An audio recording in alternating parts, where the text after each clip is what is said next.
과연 어디까지가 불륜인가? 나는 그래. 나는 엄격하게 보겠습니다. 엄격하네. 혹시 뭐 저기 종교가 있으신? 종교 없습니다. 엄격하게. 근데 마음에 들어요. 마음에 들어? 나 마음에 들어. 사실 좀 애매하니까 이제 오랫동안 지켜봤던 건데 또 이제 부정행위 의심되는 정황은 있었던 것이 서로 문자나 카카오톡 이런 걸 지나치게 많이 하는 거예요. 와이프보다 훨씬 많이 로그인을 했는데 그 이후에 자동 로그인이 돼가지고 실시간으로 그 카톡을 거의 보고 있었던 거예요. 그러면 남편이 치고 상간녀가 대화하는 걸 아내가 이렇게 하고 본 거예요? 안녕하세요. 빅토리, 너의 여친 이김의 변호 이민정 김혜경 변호사입니다. 반갑습니다. 과거 간통죄로 처벌받게 하려면 성관계에 직접적인 증거가 있어야 했던 반면에 현재 민사 가사상 손해배상을 판단할 때의 불륜, 부정행위 개념은 직접적인 성관계, 깊은 단계의 스킨십 이런 것들에 제한되지 않고 상당히 넓게 판단되고 있다는 거죠. 네, 우리 판례는 이제 부정행위를 간통보다 넓은 개념으로 보고 있고요. 부부의 정조 의무에 충실하지 않는 일체의 부정행위가 이에 포함된다라고 이야기를 하고 있는데요. 그러면서도 어떤 행위가 부정한 행위인지 여부는 각 구체적 사안에 따라 그 정도와 상황을 참작해서 평가해야 된다라고 하고 있습니다. 결국 어느 정도를 부정행위로 볼 것인지는 법원의 재량에 맡겨져 있다라고 할 수 있는데요. 이제 실제 담당했던 사건들 중에서는 직접적인 성관계에 대한 언급이 없더라도 두 사람이 서로 연인 관계라고 볼 만한 애칭으로 서로를 불렀다던가 또 대화의 내용이라던가 그 횟수에 따라서 부정행위 그리고 불륜으로 인정한 경우가 많이 있었습니다. 제가 했던 사건 중에 저희 의뢰인과 남편이 혼인기간 한 15년 정도 되는 부부셨고 이 의뢰인이 남편과 어떤 여성의 부정행위를 오랜 기간 의심을 해왔어요. 그 여성분이 이제 혼인 전에 자기 남편의 애인이었던 거야. 그거를 알고 있었어요?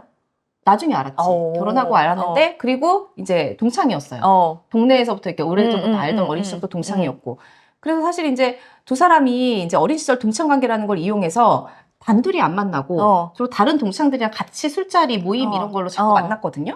좀 애매하니까 이제 오랫동안 지켜봤던 건데 또 이제 부정행위 의심되는 정황은 있었던 것이 서로 문자나 카카오톡 이런 걸 지나치게 많이 하는 거예요. 와이프보다 훨씬 많이. 그 문제가 맨날 있지. 일상을 공유하고 하는데 또 대화 내용의 수위는 애매한 거예요. 아예 응답해서를 하거나 애정 표현을 이렇게 과하게 했다 그러면 진작에 의심을 했을 텐데 그 정도는 아니고 애매한 정도라서 이제 한참 고민을 하고 지켜보고 있었는데 결국에 이제 세컨폰을 만들어가지고 이 남편이 그분이랑 본격적으로 대화를 한 사실을 알게 돼서 이제 손해배상 소송을 하시게 된 거였거든요. 근데 사실 그 정도면 좀 처음에 의뢰인분이 인지를 하기에는 좀 애매할 것 같기는 해요. 그럼에도 불구하고 뭔가 의심되는 지점이 있었으니까 소송을 결심하고 변호사님을 찾아오셨을 것 같은데 그런 부분을 잘 밝히면 승소 가능할 것 같기도 하네요. 네, 그래서 그 사건에서 이제 배우자와 상관자가 주고받은 그 수많은 문자를 일단 모두 정리해서 제출을 했고요.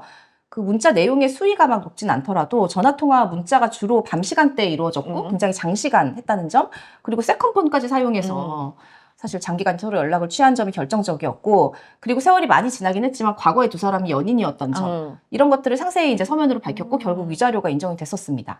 당시 금액이 그리 높지는 않았는데 이때 그 상간자인 피고가 아마 이제 본인 입장에서는 증거가 애매하다고 생각해서였는지 소송 초반부터 끝까지 부정행위를 완전히 부인했었거든요. 그리고 조정도 안 하겠다라고 오히려 그렇게 나왔었는데 이렇게 뻔뻔하게 나왔던 상간자에게 어찌됐든 법원이 위자료 판결로 엄중하게 책임을 물었다는 점에서 우리 원고가 이제 크게 위안을 받았던 그런 사건이 있었습니다. 변호사님은 소송하면서 이거 부정행위 인정될까 아닐까 약간 좀 소송하면서 마음 졸였던 그런 사건이 있으세요? 제가 했던 사건 중에서 기억에 남는 거는 의뢰인분이 이제 블랙박스 영상을 처음에 가지고 오셨어요. 그런데 블랙박스 영상이 차 내 내용은 이제 녹음이 되고 이제 차 밖의 모습을 이제 영상이 촬영이 되잖아요. 녹화가 되잖아요. 그런데 이제 대화 내용을 의뢰인분이랑 들어봤는데 그 대화 내용이 굉장히 그냥 평범해요. 두 사람이 직장 동료였고 이제 평소에 카풀을 하는 사이라서 직장 얘기, 서로의 배우자 얘기, 아이 얘기 이런 되게 평범한 대화뿐이었고 이제 내려서 어딘가를 걸어가는 모습이 촬영이 되는데 그 촬영되는 모습도 그냥 정말 약간 이렇게 떨어져서 걷는 거예요. 팔짱 안 껴. 그냥 안 기대. 그러니까 너무 애매한 거야. 손 잡지도 않아. 그랬으면 내가 여기서 고민하지도 않았겠죠. 철저한 사람들이네. 엄청 철저한 사람들이죠. 그래서 영상을 보고 뭔가 좀 애매한데 좀 부족한데 라고 하면서 의뢰인분한테 저희가 또 이야기 드리잖아요. 증거가 부족할 때 이런 증거 어떠냐 저런 증거 어떠냐 좀 더 찾아보세요 라고 안내를 드리는데 당시에 또 굉장히 핫했던 증거가 구글 타임라인이었잖아요. 한때 구글 타임라인이 이 변호사들이 업계에 엄청나게 히트를 친 적이 있었죠. 획기적이었죠. 획기적이었죠. 그래서 구글 타임라인을 한번 확인을 해보셔라. 남편분이 집에서 컴퓨터를 사용을 하시고 로그인이 평소에 되어 있으면 구글 타임라인에서 아마 그 동선이 뜰 거다라고 해서 봤는데 그 차 가는 그 거리와 이제 거기를 이제 함부로 넘어서서 모텔이 있었던 거예요. 근데 거기에 머물렀던 게 다 찍혔던 거죠. 그래서 저희가 이제 부정행위를 입증해서 위자료를 인정받은 사건이 있었습니다. 그럼 구글 타임라인 이제 너무 유명해져서 다들 요즘에는 그래서 유명해져가지고 많은 분들이 위치를 다 끄시더라고요. 그래도 아직 걸려드는 사람도 있어. 간간이 있으세요. 네. 간간이 있지만 너무 소문나면 안 돼. 이거 약간 업계 비밀 이런 거 같긴 한데. 이미 유튜브 어딘가 있을 겁니다. 맞아요. 어쨌든 해피엔딩으로 끝난 사건이었는데 네, 완전히 해피엔딩이었죠. 그 제가 했던 사건의 경우에는 의뢰인이 남편과 이제 상간녀의 카톡 대화 내역을 확보는 했어요. 근데 또 이제 수위가 애매해가지고 이제 고민을 하고 있었거든요. 결정적인 그 대화가 없는 거야. 그래서 고민을 하고 있던 그런 중에 이분이 이 대화를 어떻게 확보했냐면 남편이랑 같이 그 태블릿을 공유한 적이 있었는데 이 남편이 거기 PC 카톡으로 로그인을 했는데 그 이후에 자동 로그인이 돼가지고 실시간으로 그 카톡을 거의 보고 있었던 거예요. 그러면 남편이 치고 상간녀가 대화하는 걸 아내가 이렇게 하고 본 거예요? 그거를 실시간으로 볼 수도 있고 들어가면은 이때까지 대화 내역이 되니까 이제 수시로 체크를 하면서 뭐가 더 없나 하셨던 건데 그래서 저랑 상담을 한 이후에도 이제 결정적인 증거가 나올 수 있으니까 일단 지켜보셔라 라고 했고 그 이후에도 계속 PC 카톡이 업데이트가 되다가 결정적으로 이제 두 사람이 모텔에서 만난 정황이 그 카카오톡에 드러난 거예요. 그러면 이제 그 자체만으로도 증거가 되겠지만 또 우리 철저하지 않습니까? 철저하죠. 네. 그래서 어떻게 했냐. 그 모텔에 드나든 그 일시를 특정을 해가지고 이제 CCTV 증거 보전 신청했죠. 그래서 더 확실한 증거를 확보했고 이제 승소한 그런 사건이 있었습니다. 네. 그래서 결국 실무에서 사건을 수행하다 보면 이제 결정적인 증거가 딱 있어서 불륜이라던가 부정행위가 인정되는 경우도 있지만 약간 수혜가 애매한데 이 정도 증거로는 될까라는 경우라도 이제 다른 정황들로 보강을 해서 이제 판사님을 잘 설득을 하면 승산이 충분히 있는데요. 그러니 이 정도로 불륜이 될까? 내 증거가 너무 부족하지 않을까? 라고 고민이 되시면 일단은 증거를 가지고 변호사 상담을 받아보시는 게 굉장히 좋을 것 같습니다. 네. 특히 이제 제가 방금 말씀드린 것 같은 그 CCTV 증거 보전 신청 같은 것은 스피드가 생명입니다. 맞아요. 왜냐하면 그 CCTV를 보관하는 기간이 뭐 그 숙박업소나 뭐 어떤 상가나 이런 데마다 다 다르기 때문에 빠르게 결정을 받아내야 되니까 좀 서두르시는 게 좋죠. 네, 뭐 짧으면 뭐 일주일, 길어봤자 보름. 그렇더라고요? 네, 보름이고 정말 길면 한 달이라서 빨리빨리 움직이시는 게 굉장히 중요하죠. 네. 예. 그리고 또 요즘에 많이 문제되는 요즘에 그 핫 어플 같은 걸로 되게 많이 맞아요. 만나시더라고요. 네. 데이트 어플, 뭐 오픈 채팅방 이런 데서 이제 뭐 미혼 남녀가 건전한 만남을 가지는 것은 좋은데 그렇죠. 그 불륜의 온상이 또 되는 경향이 있습니다. 근데 그런 어플이나 오픈 채팅방에서 내가 성적인 대화만 나눴지 직접 만나서 어떤 일을 하지 않았다고 하더라도 그 자체로도 부정행위로 또 인정될 수 있으니까 네. 방심하시면 안 되겠습니다. 네, 결국 이제 나는 성관계 하지 않았으니까 무슨 죄가 있냐, 스킨십 하지 않았어 라고 하더라도 결국은 선을 넘는 부적절한 대화를 하게 되면 그것만으로 이제 어떻게 보면 마음을 나누는 썸을 탔다 이렇게 하면 불륜으로 인정돼서 이혼에 이르게 될 수도 있고요. 손해배상 책임을 질 수도 있다는 것을 강조하고 싶습니다. 잠깐 그럼 그 썸의 기준이 예를 들면 좀 마음에 들어요 정도만 해도 아니지, 불륜인가요? 그건 아니. 그 정도는 왜? 이렇게 마음에 들어요? 유부녀인데 상대방한테 마음에 들어요, 만나요 이러면 그러면 부정행위 아니야? 만나는데 거절하면 그건 아니잖아. 거절하면 아니지. 근데 마음에 들어요. 마음에 들어? 나도 마음에 들어. 사실 로맨스 연기 잘하시.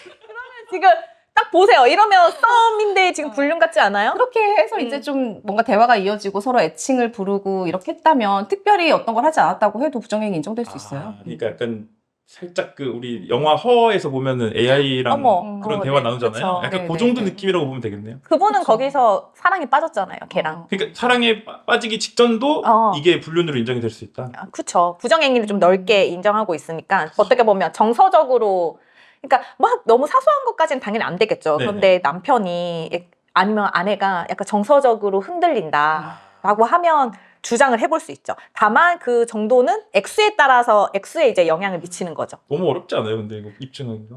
그래서 이제 뭐 100% 확신을 갖고 시작하는 소송도 있지만 이건 좀 애매한데 뭐 하는 데까지 해보자라고 하면서 소송을 하는 경우도 있는데 결국에는 뭐 모든 정황 증거랑 이렇게 해가지고 잘 주장하면 또 인정이 되더라고요. 그럼 한 번도 만난 적도 없고 뭘 하지도 않고 사랑한다는 소리도 안 하고 좀 마음에 들어요 정도인데 그럼 얼마를 그러면 그런 사람은 괜찮죠. 한 번도 만난 적도 없고 사랑한다는 말도 안 방금 했으면. 말씀하신 게 만난 적도 나는- 없는 사람들 간에 그거잖아요 지금. 아니 데이트 앱 같은 데서 만난 적도 아. 않은 사람들이 별 얘기 다 한다니까요. 막 음담패설. 아 그러니까 음담패설이 중요하다 어떻게 보면은. 아니 아니 이 경우 이 경우? 애매하니까. 데이트 어플에서. 예, 이 경우가 애매하니까 지금. 나는 만나지 않아도 음.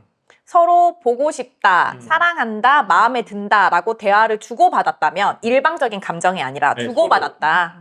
서로 하면 가능하다고 생각합니다. 그리고 이거는 그 상간자 입장에서도 그렇지만 내 배우자가 어쨌든 누군가를 직접 만나진 않더라도 만나려는 그런 시도를 하고 그런 대화를 나눴다는 게 이 배우자의 규칙 사유가 될 수 있다. 또 그 말씀을 드린 약간 거였죠. 시도까지 어느 정도 했다. 그렇죠. 한 발만 딱 손만 뻗으면 이제 만날 수 있는 직전이라고 그게 어떻게 결백하다고 할 수 그 정도 있어요. 그 정도까지는 가야 이제 입증이 좀. 근데 좀 약간 의견이 좀 다르신데.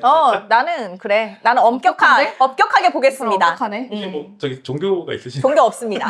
엄격하게.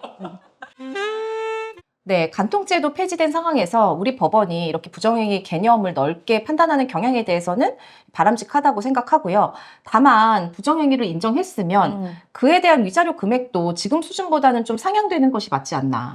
네, 어느 정도 금액이 돼야 불륜을 저지른 그 자들에게도 엄중한 경고가 될 것이고 또 피해자 입장에서도 금융치료. 그쵸. 그런 말 있잖아요. 아주 중요하죠. 네, 실질적인 위로가 될 수 있는 좀 납득할 만한 금액으로 상향되어야 한다. 그런 생각입니다. 네, 오늘 영상 보시면서 궁금한 점이 있다. 이런 것도 불륜 부정행위로 인정되나요? 이런 질문, 또 본인 사례에 대한 궁금증 있으면 댓글 남겨주시고요. 저희에게 큰 힘이 되는 구독과 좋아요도 부탁드립니다.